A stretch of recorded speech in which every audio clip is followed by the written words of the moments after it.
हाय नमस्कार. आता सुरू झाली आहे थंडी आणि थंडीमध्ये पोपटी हा एक वेगळीच मजा असते. तशी पोपटी रायगड अलिबाग अशा ठिकाणी गेली आहे. पण आपण घरच्या घरी पोपटी करतो, कुकरमधली पोपटी. आता या कुकरमधल्या पोपटीसाठी आपण घेतल्या वेगवेगळे इन्ग्रेडियंट्स. हे आहेत मके, हे आहेत पावटे, खास याच्यासाठी येतात. हे आहेत रताळी, हे बटाटो, हे आपलं गावचं कंदमूळ आहे, हे काय तुरीच्या शेंगा. आणि हा पोपटीसाठी लागणारा मेन पाला आहे, ह्याला बांबुर्डीचा पाला म्हणतात. हा खूप रेअर भेटतो, मुंबईत भेटतच नाही, बाहेरनं आणावा लागतो. तसं मी आणलाय आणि आपले सगळे मिक्स मसाले करून घेतले मी. आता थोड्या वेळात आहे ना, मी तुम्हाला दाखवतो कशी पोपटी लावणार आहे. स्टॉप. आता आपण लावणार पहिला पाला लावून घेणार आहोत खाली. हा पहिला खाली पाला लावायचा असा. पाला लावला, हा बांबुर्डीचा पाला, याच्यामुळे सगळी मेन ती पोपटीची मजा आहे. त्याच्यानंतर आपण टाकणार आहोत वालीच्या शेंगा. शेंगा टाकणार. त्याच्यानंतर त्याच्यावर टाकणार आहोत थोडे मके. त्याच्यावर आपण परत महिना मसाला लावणार सगळं.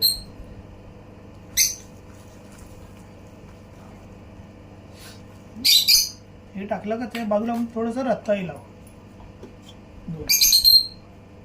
हे झालं का परत आपण टाकणार थोडा बटाटी पण लावून घेऊया जराशी. बटाटी लावली का परत आपण टाकणार बांबुर्डीचा पाला. या पाल्याला सगळं हे आहे, ही चव येणार ती या पाल्याने येणार आहे. परत पूर्ण पाला लावून घेतला आपण का परत टाकले हे आपले शेंगा. या सगळ्या शेंगा टाकून घेऊया आपल्याला.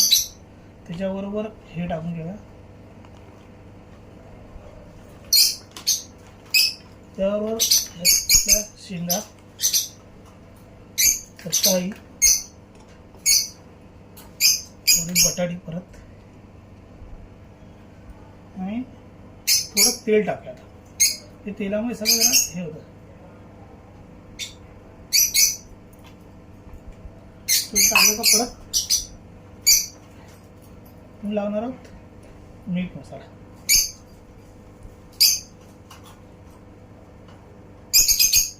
चला परत आपण लावणार बांबुर्डीचा पाला थोडासा. त्याच्यावर परत उरलेलं सगळे इन्ग्रेडियंट्स टाकून घेऊया आपण. आता सगळं उरलेलं सगळं टाकूया.